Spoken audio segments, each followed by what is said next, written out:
Lindsay, I am stoked to have you on the podcast today. It's always special when I get to interview somebody who works at Snappy Kraken. Hmm.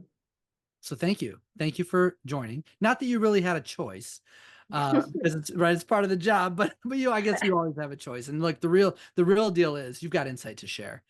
And I was so impressed by your mindfulness, your thoughtfulness around our use of AI as a company. And I wanted others to hear and learn from your approach, which has become a big part of our policy. And I want to just kind of frame this for the audience briefly by saying that Lindsay is our creative director at Snappy Kraken. She's one of the foremost creative leaders here at the firm. And she was asked by me a few months back to use AI, image generation specifically, to expedite a project. And Lindsay actually pushed back a good bit in a very appropriate way out of her desire to protect our company and the creative industry of which we are a part and she is a part. So I thought Lindsay's perspective was enlightening and I wanted you all to hear from her. So Lindsay, let's just kind of start with the, you know, broad strokes viewpoint that you shared with me about, using AI today, particularly generative AI for copy or image generation, which is something that our system allows advisors to do, but your perspective on it, please. Yeah, well, first of all, I want to thank you for inviting me to talk about this. That is something that's near and dear to me, the creative industry, and that goes beyond even my own scope of illustration and design, but certainly my creative friends that write and are in the music industry. But yeah, the kind of the broad stroke of AI, we're watching it become more and more ubiquitous every day, like in our everyday lives, in the products I use. And here at Snappy Kraken too, we have tools available in on our automation platform that allow you to use AI to generate images, to generate text. And I think you and I had a conversation about, if we're not okay with using it all day, every day, in the creative team, why do we have it available to our customers? And I can definitely get into more of that later, but I do, we're not here to be prohibitionists just because somebody can't, it has a hard time controlling how they drink alcohol and how responsible they can be doesn't, mean it's my responsibility to police everyone. So I think educating people about AI and how it can and could affect, how it does affect the creative industries is where my responsibility kind of begins and ends with AI. So yeah, we're seeing a lot of changes to the industry as a whole. Every job is affected. I think everyone from the top to the bottom has thought about how is this technology going to affect me in the next 3, 5, 10 years. I think all of us are thinking about that. And quite frankly, I didn't think 3 years ago that this would be something I had to contend with as a creative. I'm like, oh, there's no way technology. I had heard some murmurings, but it had not become mainstream yet, that people were using it all the time to generate images. I didn't think that machines could be creative, but here we are. And machines are now writing all kinds of music for Jay-Z that he has no idea is being made. And we're just seeing it everywhere. So, and I'm sorry, you asked me to paint some broad strokes and how it relates to Snappy Kraken. So yeah, to revisit that, we have it available on our platform for folks to use to create their own marketing that they want to send out. But even behind that, we have a creative team. There's 4 designers, and we have Kyle, who's helping us film and record this, who's in video, and we have writers that create content and create the marketing for Snappy Kraken. And my stance and my team stance is that, AI is it's wild, wild west. It's brand new technology, just like the internet. It can be used for good, it can be for bad. And there's a lot of dust that's being settled now with like, where are the guardrails? What's the common thought about what's ethical and what's not? There's lawsuits that are being carried out as we speak to kind of create some, legal guidelines is what you can and can't do. But that, I think we're a ways away from that being kind of common knowledge every day. And so until we get to the point where it's kind of a no-brainer, this is okay, that's not okay, I feel like educating people about what it is and who can be hurt by it is the right thing to do. Well, I think that's a fair assessment. And the idea that we give it to our users at Snappy Kraken who are using our software to build content, you drew a line between that and how we use it in our own marketing or when we are creating content. Mm-hmm. And we're not policing it for everyone, but we are policing ourselves.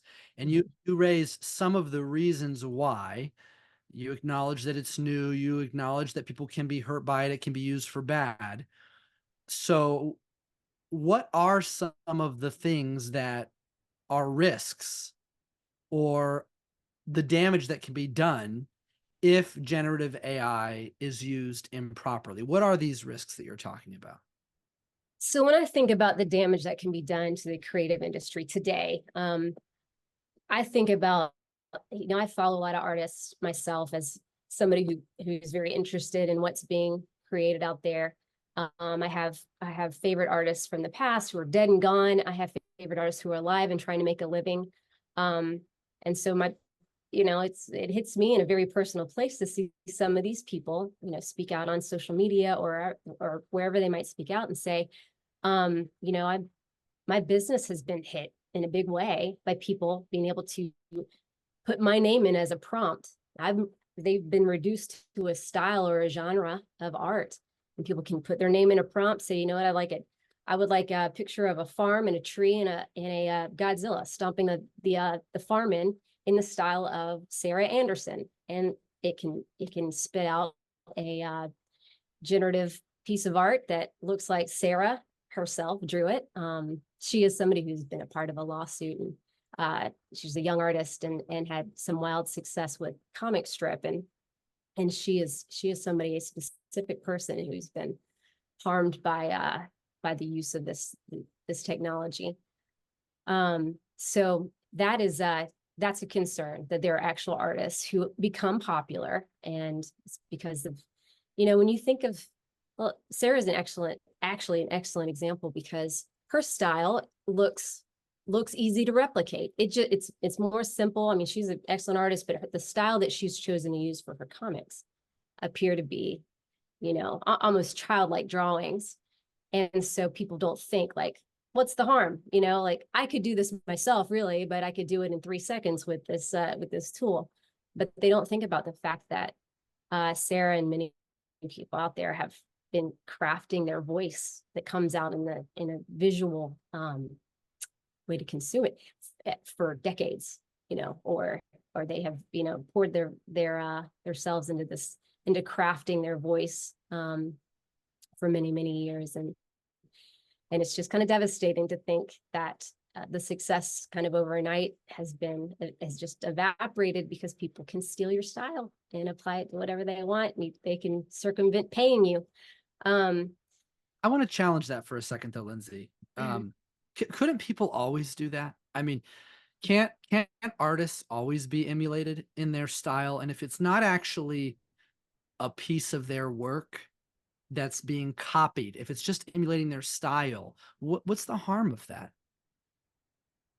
So that's an excellent point, Robert, because you could pick out any artist, pick out your very favorite artist, pick out that's dead and gone, pick out somebody today. All of us are stealing from each other.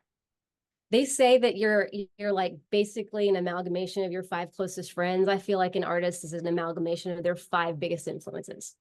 But that's still a human, it's a process that over a lifetime, you pick up people who touch you, who influence you. Their voice spoke to you. And then when you speak, and I'm talking in terms of like whatever your form of art might be it music, illustration, painting, writing, what comes out of you is an expression of you. It's your own unique voice. And so, well, if I tried to go out and say, personally, I grew up loving Calvin and Hobbes. I would like spend a lot of time as a kid trying to emulate his style. And that has there's a fingerprint of that in my art. You can see some of his influence. Now that you say that, yes. But I can't do it as well as Bill Watterson. I can't do Calvin like Bill Watterson can do Calvin. I can't. Only Bill Watterson can do Calvin the way that we all love Calvin. So rather than like fail at being a better Bill Watterson than Bill Watterson, I can take what he has given me as an influence and make my own art and use other influences that have moved me throughout my creative career. And so that's where I kind of feel like, yes, you know, we've always been doing this. We've always been stealing from one another. You can follow. It's kind of interesting when you hear a new band that you really like and you're like, oh man, they sound just like so-and-so. And you find out that so-and-so is actually a big influence on that band. Like this is art begetting art. And that's a kind of a beautiful lineage. But when you move it into AI, and this is just really a personal kind of grievance I have. It makes me sad. It's like it removes the whole human experience from art when it's just a machine that's been fed a bunch of data and can spit out at will anything that somebody prompts it to spit out. I think commercial art I mean, we're going to talk about commercial art, you know, as in terms of like before and after AI came onto the scene. And I also want to make clear that I'm not a big, like, I don't think AI is like terrible and it's a black and white issue. I think, like I said before, to reference back how we started off, I think it's Wild Wild West. We don't really have a grip yet collectively as a you know, as a culture of where the line is. So I think that AI can augment the creative process for sure. I think that we're going to see, maybe sadly, it's going to be harder to get your foot in the door as a junior artist because the repetitive stuff is going to be more and more automated. So I've heard some arguments say, well, that's just going to make everybody who wants to get into some kind of artistic field, it's going to speed up the process for them to become a director. And I mean, that could be the case. We see less and less junior artists come in who have to cut their teeth on some of the repetitive grunt work, and they kind of get to speed up, and they can use AI to get past the that same grunt work and start using AI to augment some of their creative brainstorming. And they can make, you know, it's a different skill set that they'd have to learn to use sooner. So like I said, it could open up new doors of possibilities for artists too, but it's definitely closing some doors we can see right now. Interesting. Yeah. So let's talk about that. And I can tell that the conclusions you've drawn are based on both knowledge of what's happening to other artists, where the technology is in its stage, and your own personal experience as an artist. And I think that's important to understand. It's easy to only have our perspective, but really proper perspectives, healthy perspectives come from considering how things impact other people too. And this is very new, and it's important to consider those things.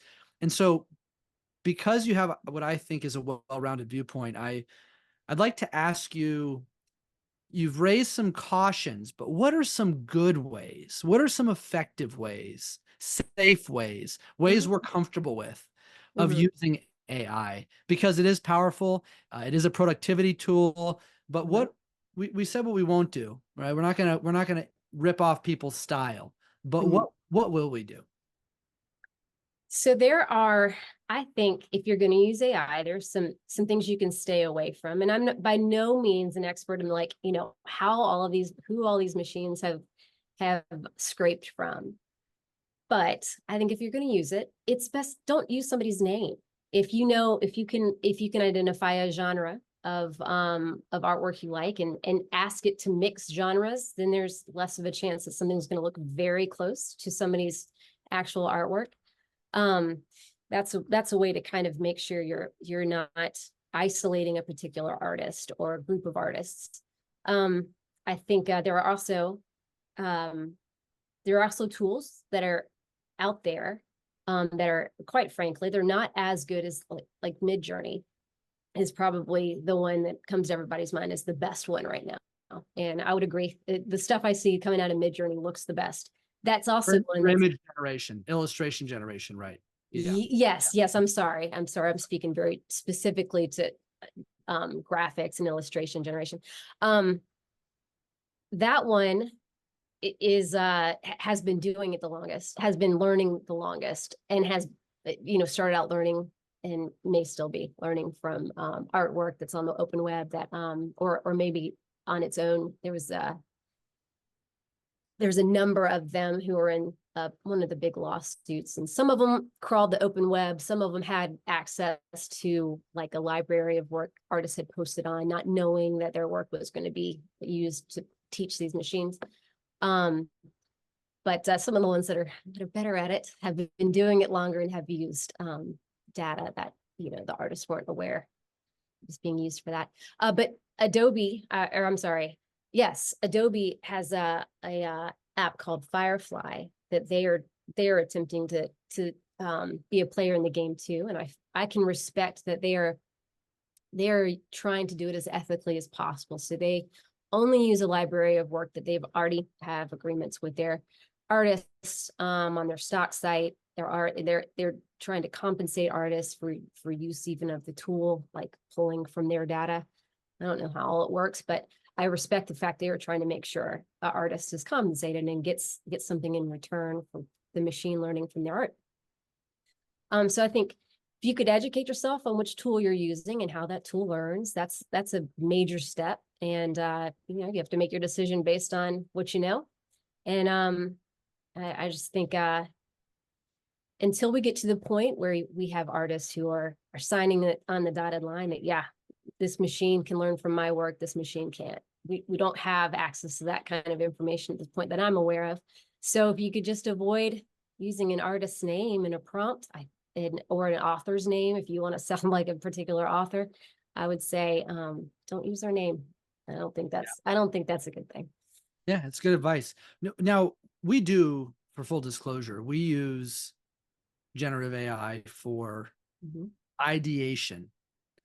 Can you explain the difference between how it can be used safely for ideation versus using exactly what it generates, and why you have a preference for one over the other?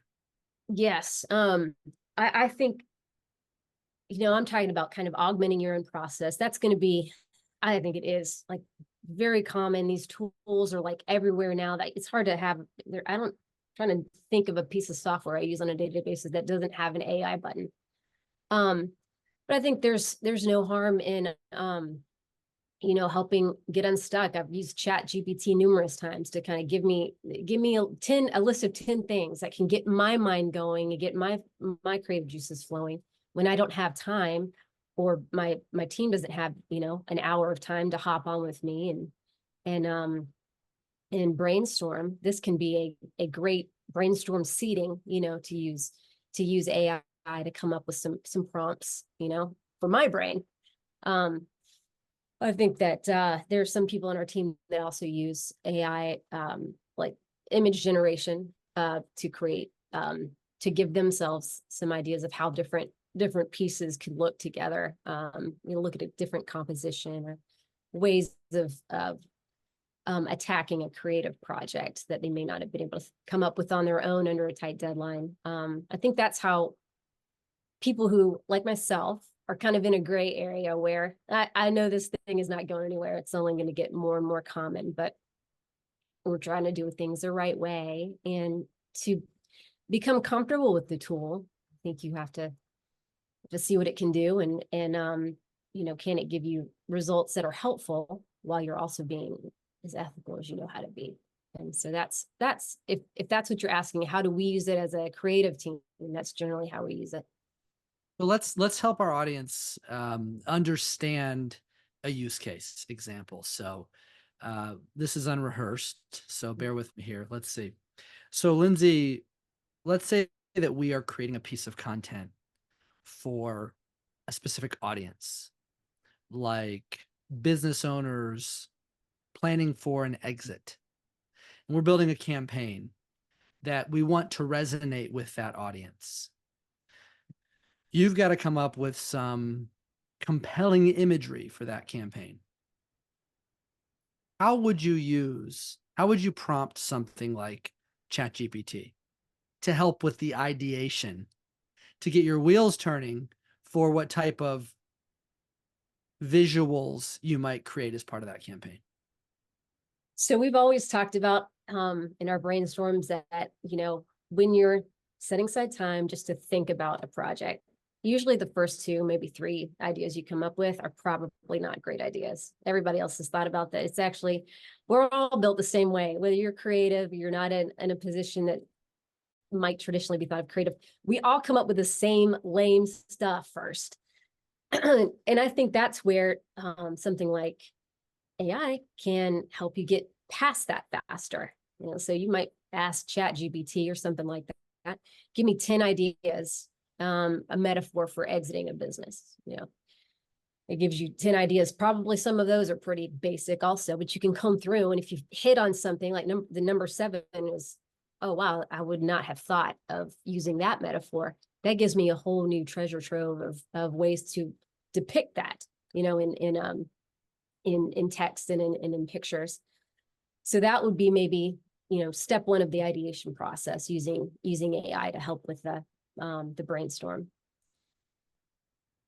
I love it. That's great. So asking AI to do research for you. Basically, you're using it as a research companion, saying, help me come up with some things that I can build on.